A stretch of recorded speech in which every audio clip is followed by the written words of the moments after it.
ఇప్పుడు తెలంగాణ ఆంధ్రప్రదేశ్ రాష్ట్రంలో ప్యాకేజ్ స్టార్లైన శర్మిల పవన్ కళ్యాణ్ లాగే చిన్నోడు ఒకడు కొత్తోడు వచ్చాడు. ఆడి పేరు తీర్మాన్ మల్లన్న.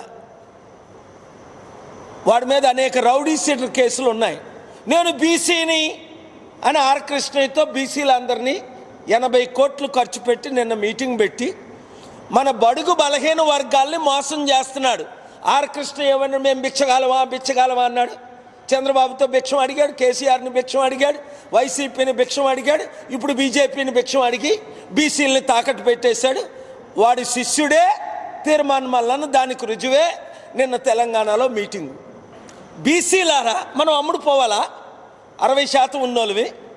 నేనున్నాను కదా, ఎవ్వరికీ అమ్ముడుపోని చిరంజీవిలాగా అమ్ముడుపోలేదు కాంగ్రెస్కి, పవన్ కళ్యాణ్ లాగా తెలుగుదేశం బీజేపీకి అమ్ముడుపోలేదు. ఎంత పెద్ద పదవులు ఇస్తానన్నా సరెండర్ అవ్వలేదు. విజయసాయి రెడ్డి అమ్ముడుపోయాడు.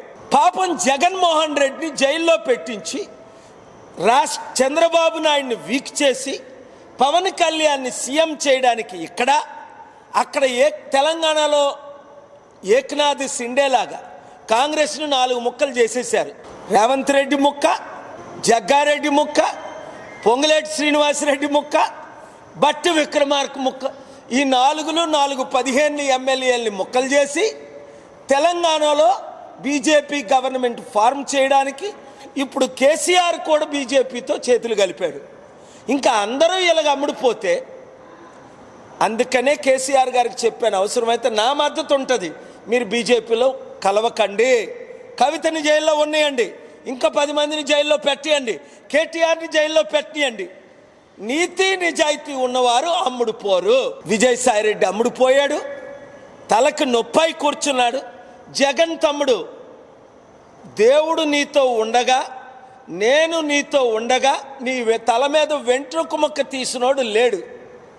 దేవుడిచ్చిన నేనిచ్చిన సలహాల ప్రకారం వెళ్తే జై అంబు నిశ్చయ అంబు, రాష్ట్ర ఇబ్బందులు తీస్తాం. ఇక్కడున్న బీజేపీ తొత్తులు అందరినీ చిత్తుగా రాబోయే గ్రామ పంచాయతీ ఎలక్షన్లో 2 తెలుగు రాష్ట్రాల్లో ఓడిస్తాం. ప్రజాశాంతి పార్టీనే మీరు పూర్తిగా నమ్మొచ్చు.